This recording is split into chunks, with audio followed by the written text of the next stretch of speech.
What's good, everybody? It's Man Be Done coming live at you, another True Players Podcast episode.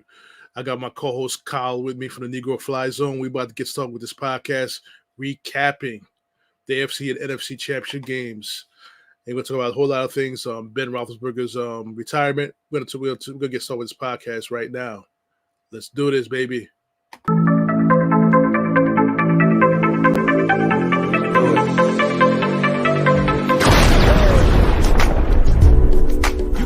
Too cheat up for love. Lady, every time I see you, I just want to kiss you and hold you. Take you to my place, candlelight killer. And I stop myself to get show. Baby girl, let's just get out of here. Take a little flight. Let's get lost in love. Let's go. Ma, it's no problem to hold you, tongue stroke you. Please me like I'm supposed to. Touch spots that ain't ever been touched. And I won't stop till both these squirrels get their nuts. Hey, you know it's good when we freakin'. King size squeaking after I ease in. If you was with me, baby, 24/7, best believe that every single day would be a sweet day. Girl, you sweeter than a cheesecake. If you want beef, prophecy will be a beefcake. I make love to you till you fall asleep. Leave you with sweet dreams between the sheets. Twas the night before that night. I was born on that day, but not last night. Once upon a time, I had my cash right. Plug called, he ain't act right. I'm far from a slow nigga in this fast life. He pulled up, I got low, hit the black light. Once upon a time. What's good, everybody? Once again, we are back. Kyle's going to be joining us in a few seconds, so stay tuned. We're going to be getting to it a little bit as he comes back to the podcast. Two great games this past Sunday. The NFL showed us competitive parity and all that fun stuff in the playoffs. Two very close call games. Let me tell you something. Making a big turnover when it's in your palm of your hands is the difference of both teams who lost in both championship games, the ability to play the Super Bowl and giving us that rematch. All right, so let's get into it. Before I get into that, I want to speak about Ben Roethlisberger retiring. He played for 18 years. That class with Eli Manning and Phillip Rivers, it was a great quarterback class. Out of it, you got 4 Super Bowls. You got God knows how many AFC Championship games, championship games that came through between the three of them: Phillip Rivers, Ben Roethlisberger, as well as Eli Manning. So all three of them is officially are now retired. So, it's a good thing to see Ben going out on his terms. I mean, Ben had his controversies. He really did. So we're not going to talk about that. We're going to talk about his career and things like that. His final career stats: 64,088 yards, 418 touchdowns, 211 interceptions. Also, he had his career record as a starting quarterback: 165-81 and 1 tie. As I'm bringing Kyle into this, Kyle, what's going on? Introduce yourself to the people. I got started. What's up? We're here. Got you. All right, there we go.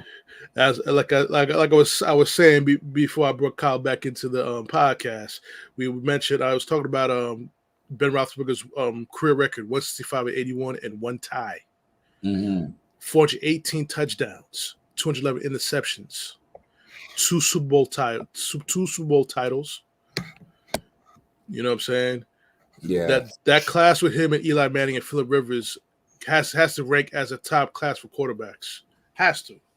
I believe so. Because look at it in that draft, which was 2004. Yes. Those were the top 2 quarterbacks: Eli Manning and Ben Roethlisberger. I don't think any other quarterback that came out that year was really relatively any good outside of, I don't know what year did Drew Brees come out. Drew Brees came out 2 years before, but you forgot about Phil Rivers. Phillip Rivers came out, yes. So those 3 QBs. Those three QBs. I don't know if you can talk about memory. How many championship games, as far as conference championship games, those 3 guys had for each other? How many? Yeah. They're talking 8 or 9. A lot. Yeah. 2 with Eli when he won the Super Bowls. Mm-hmm. You have the two with Roethlisberger won 2, but he lost 1. So He he lost. actually 3 conference championship games. Mm-hmm. And that was a couple of times when he lost to Brady. He couldn't get over the hump. Well, Manning couldn't get over the hump with Brady, but No. lost. You mean Rivers couldn't get over here. Rivers could get over the hump. Yeah, AFC Championship game, or LT, everybody on deck. Antonio Gates, Vincent Jackson. Mm-hmm. And they still just for some reason they couldn't get it done. You know what it was too. We people talk about God rest his soul, Marty Schottenheimer. How he was always conservative. Marty, I loved it. Yeah. I loved it. And that game against the Patriots when he lost in the AFC Championship game, Kyle, he should have did Marty Ball at the end of the game. Yeah. He got caught up with the criticism, decided to air it out. It cost him a chance to go to a Super Bowl for the first time in his career. Yeah. Marty Ball would have worked at that time. So, God rest his soul. But Phillip Rivers, that's his biggest kryptonite was Tom Brady. Yep. And we're gonna go into Tom Brady because there's rumblings that he is going to announce his retirement. I'll believe it when he announces it. I don't know. Teflon Tom or Cycle Tom. It's definitely he didn't appreciate that Adam Schefter, released that report and made the playoff weekend about Tom Brady when Tom Brady wanted the individual teams to get their recognition and pay attention to the Rams and the Niners and the and the Bengals and the Chiefs. Don't make it about Tom Brady. Oh, he's retiring. He's blah blah blah. Nah, he doesn't like that. You know what I mean? So he wants to do it on his time and on his terms. Which is we can definitely understand that, and I can respect that. I don't need anyone making the moment, taking my moment away from me. Let me have the moment. Exactly. But I mean, as much as we hated him when he was with the Patriots, you gotta give his respect due. Absolutely. But if it wasn't for our guy Mo Lewis, who put the hurting on Drew Bledsoe, we don't even hear about Tom Brady. We don't know nothing about Tom Brady. So Tom Brady's Hall of Fame career is because of the New York Jets. Because of the Jets. So he has because of the Jets. He has us to thank. So he gets an assist with Mo Lewis. But if he does retire, this is Tom Brady's career stats: 84,520 yards passing, number 1 in the history. Wow. 624 touchdown passes, number 1 in the history. 203 interceptions. Look at the ratio between touchdowns and interceptions is incredible. It's incredible. His record as a QB: 243 wins, 73 losses, and 7 Super Bowl wins. He was 7-3 in the Super Bowl. Went 10 times, won 7, lost 3. In all due respect, he should have went 5-5, but we won't talk about how Pete Carroll, Pete Carroll handed one, and Dan Quinn handed one. Yeah, everybody in the fucking stadium in the universe knew the call should have went to fucking beast mode so he can be the hero. Exactly. They didn't want that because he was on his Black Power shit and not talking to the media. They didn't want that because they knew they wasn't going to be able to get an interview out of him. Regardless. You know what I mean? Yeah. What he was saying was the truth. All this stuff come out. I'm a channeling my Marshawn Lynch right now. Yeah. Yeah. But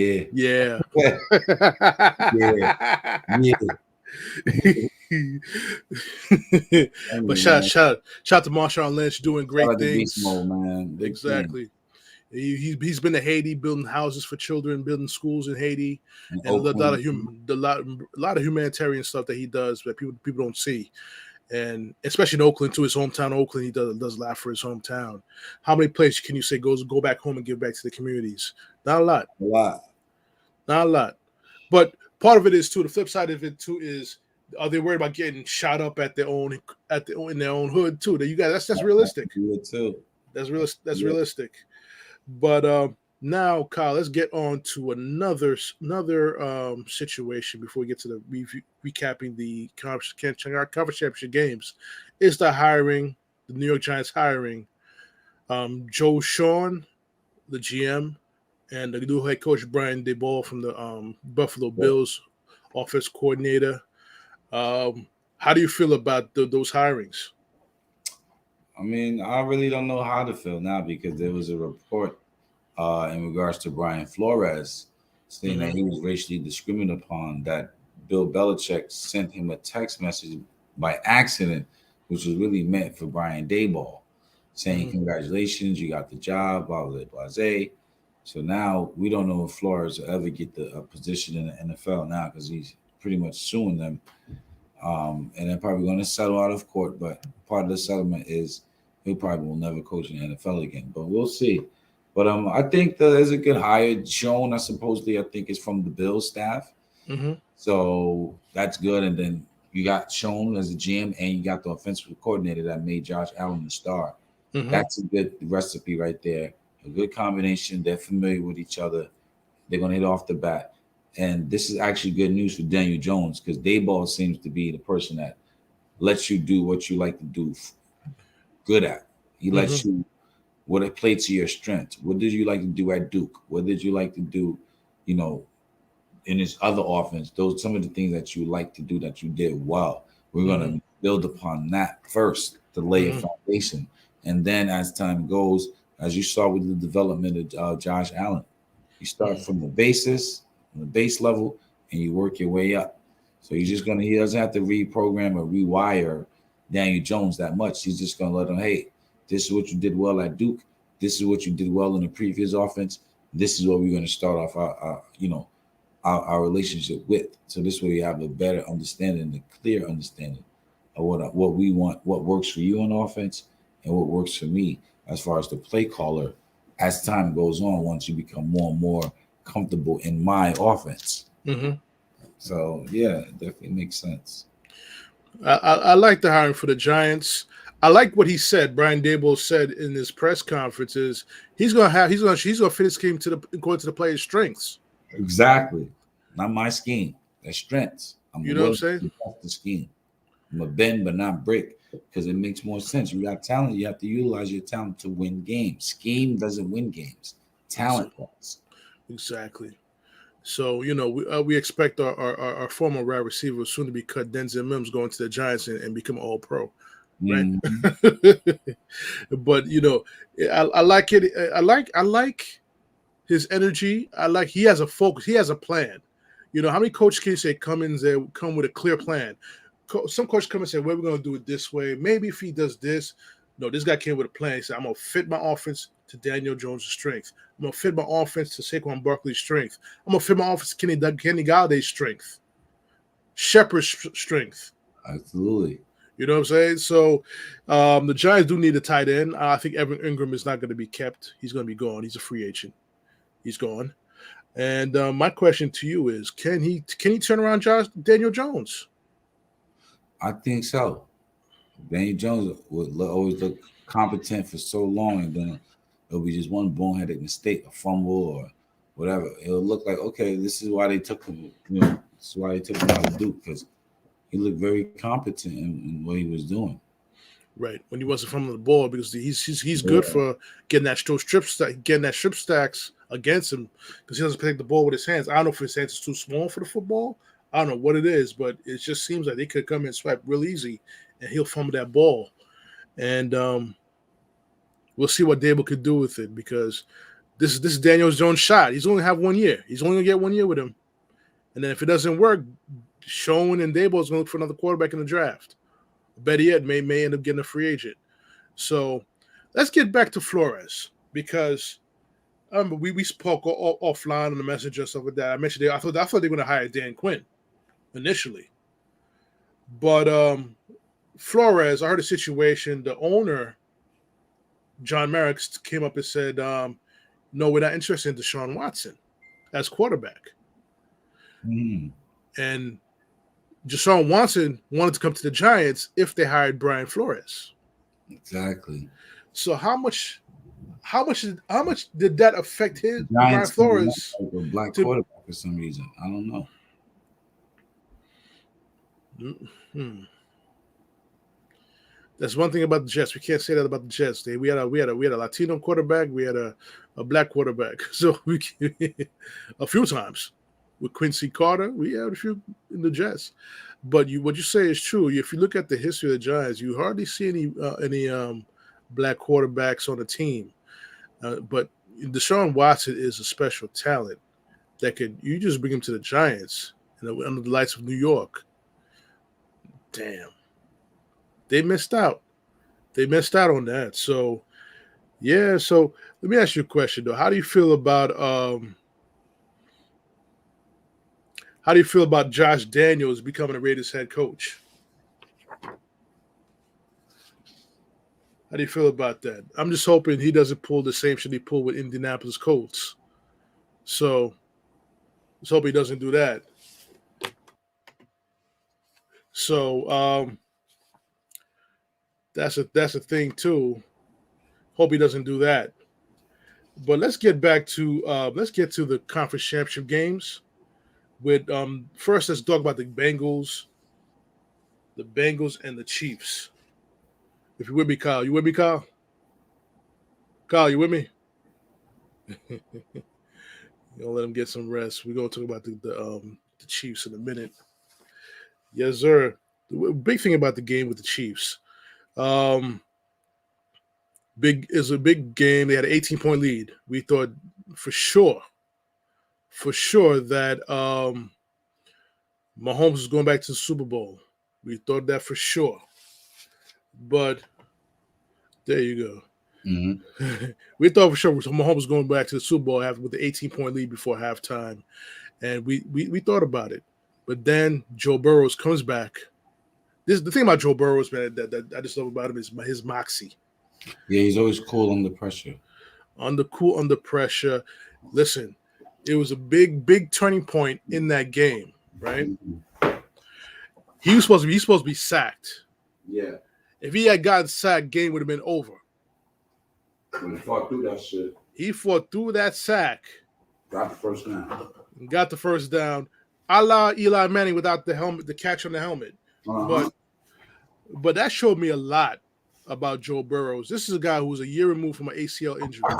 He refuses to quit. Second year in the league. And he's doing big things. Like he took his team to the Super Bowl. And think about it for 1 second. How much impact he had on the Bengals. How much impact he had on the Bengals to the point that he made them draft Jamar Chase, his former teammate from LSU. How big was the acquisition, that draft for him with Jamar Chase?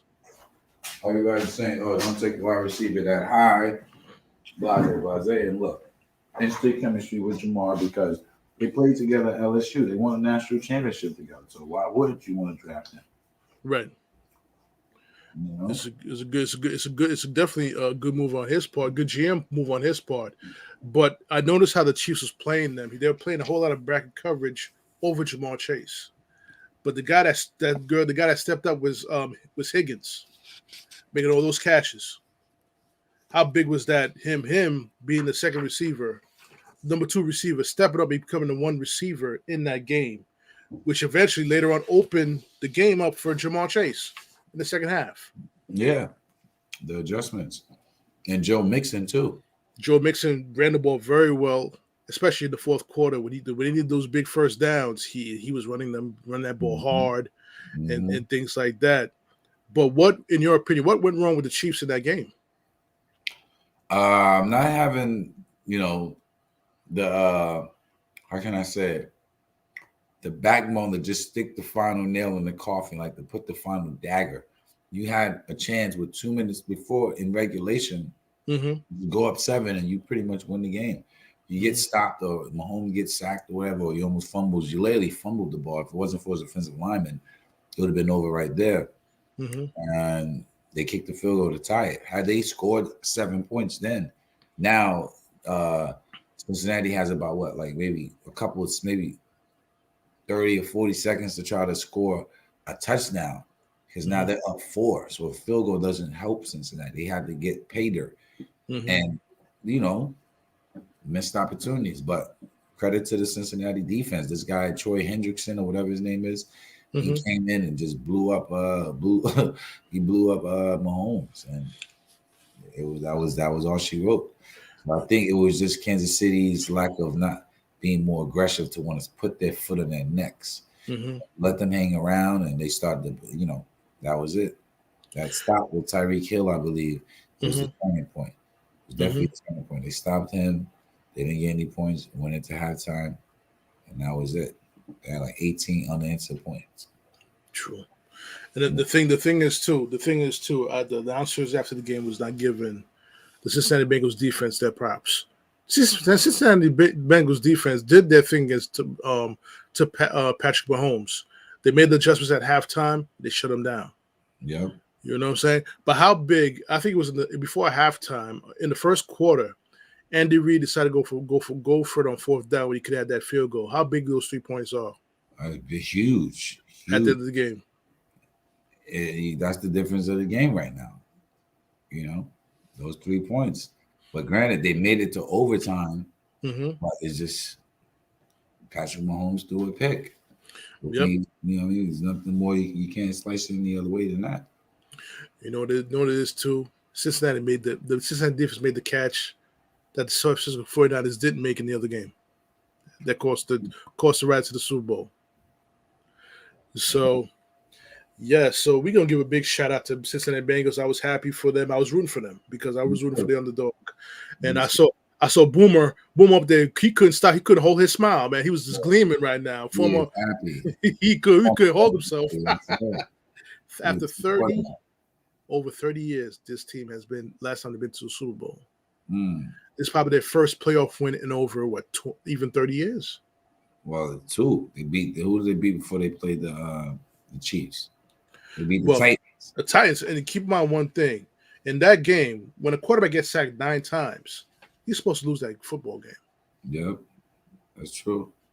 Joe Burrows came out and won that football game while he was being sacked 9 times. I'm not going to put him in the Hall of Fame yet, but he looks like he's on his way. God willing, and without the injuries, he's going to get there. He's going to get there. But one last thing I want to say before we get into the Rams and the 49ers games. I had something on my mind. Old age is starting to catch up with me. I had something real special to say about it, but Bengals 2 years ago had the worst record in the league. Now they're going to the Super Bowl. You know what I'm saying? Smart drafting, patience.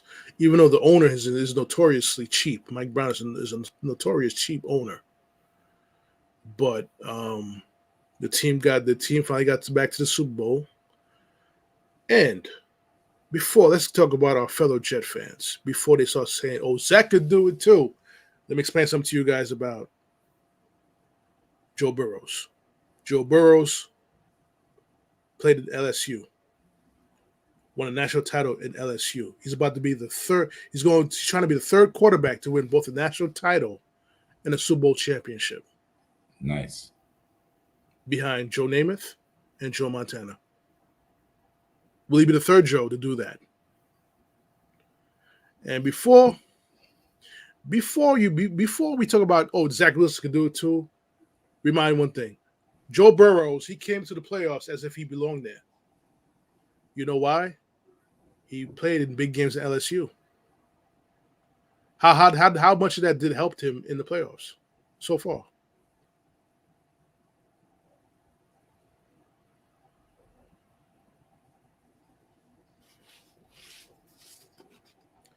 Yeah. How much did that help him? As far as what?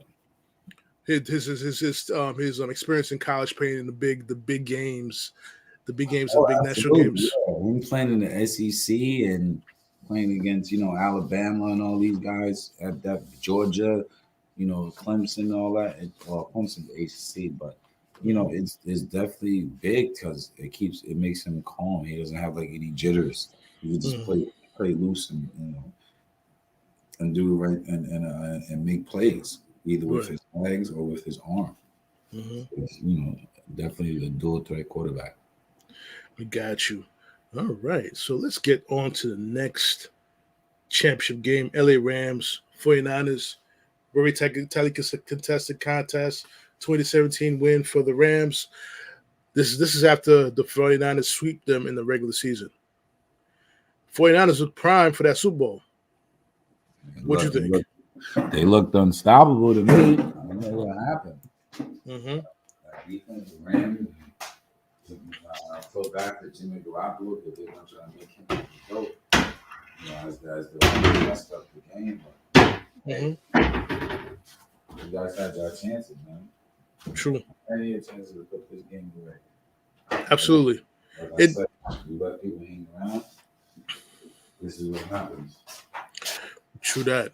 But the thing is that it just seems that in the biggest game, Jimmy Garoppolo was one big throw away from one, winning a Super Bowl, two, getting back to a Super Bowl. And what do you say about that? It's just, it must suck, man. It must suck, because they're gonna say, well, this is why we traded up to get Trey Lance. Because this guy just seems to not get over the hump. But you can't deny his winning percentage. When he plays, San Francisco wins. When they do not play, when he does not play, they rarely win. You know what I'm saying? So it's like, hey, you know what you have in Jimmy G. You're winning. He's got you to the NFC title game, you know what I mean, twice. One time going to the Super Bowl. Why would you want to mess something up that's clearly working? Just give them more weapons and protect them and all that other stuff. And you should be right back here again next year. Right. But let me tell you something. San Francisco had the chance to close out the game. A big drop interception. That too. Yeah. Dropped the pick. Dropped the pick late in the fourth quarter, would have put them over the top. They would have been back in the Super Bowl, taking on the Bengals. So, and they ended off with a minute left. Jimmy Garoppolo pulled the Dave Brown. He made that bad pass trying to avoid the sack. Yeah, just to throw it away to avoid the sack. Threw it up and got picked it off and scored. That was it. Right. You can't knock both defenses. Both defenses deserve to win this game. You know what I'm saying? And they were pressuring the quarterback and things like that. It was overall a very good game. But you know what? The team that executed at the end of the game is going to the Super Bowl, and that's the Rams. So shout out to the Rams. Shout out to Matthew Stafford. After all those years in Detroit, feels good. Feels good. I saw him hugging his wife and all that stuff. Who had cancer a few years back. So it's a good feeling to have. So now my question is to you is, where does Garoppolo go from here? You know they're going to try to move on from him. What do you think is going to happen with him? I can need to see him going wherever Aaron Rodgers does not go. Let's see, because Aaron Rodgers could leave Green Bay potentially, and Jimmy Garoppolo could potentially go to Green Bay. While Jordan Love still develops and still gets seasoned and then be ready to play next year. That can be it. I can see him in Denver. I can see him in Washington as a stopgap guy for either Matt Corral or whichever quarterback they take to compete with Taylor Heineke. It's so the Vikings. It's so many Kirk Cousins, they got cut. I'm trying to think of the teams that just fired their coaches and stuff like that. Well, you got the Texans. He's not going to the Texans. So that'll be crazy for him to go there. The Bears. The Bears got Fields, so we don't know. Let's still get them there. They got Fields. Yeah. Another guy who another place I thought Brian Flores was supposed to go to too was the Bears.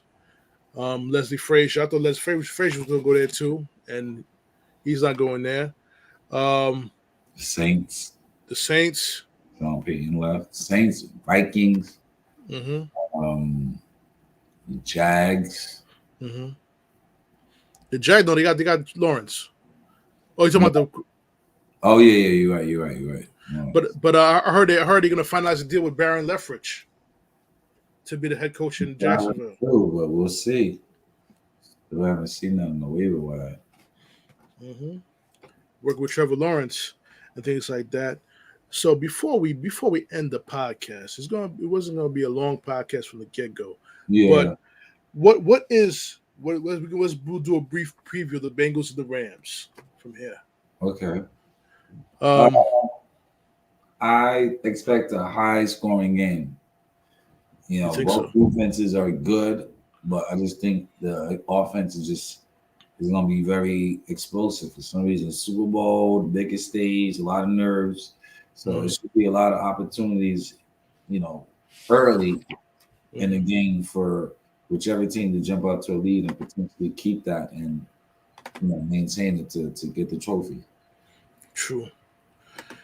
But my opinion is with Joe Burrows, they gotta protect him a whole lot better. You let the Rams get 9 sacks on you. 9 sacks, yeah. You're going to get blown out. Yeah, that's not the model. What we expect. That's not the expectation, because then that means he's going to start forcing things, going to start hearing footsteps, and that's how they could get a penchant for turnovers based on you just getting rattled from being hit so much. With them only rushing 3 or 4. Exactly. Think about it. They're in dime or quarters coverage all the time, man to man. So it's like, man, you got to think that your man goes into his route, but all the time you got 2 seconds before the other lineman comes in to potentially sack you or strip the ball. But you got Aaron Donald and Von Miller. That's a terrifying duo to try to protect that quarterback with. But Cooper, what's it? Cooper Cup. Cooper Cup. Yeah. And OBJ. Yeah. And you got Higgins and Jamal Chase on the other side. Yeah. Ooh, it's gonna be good.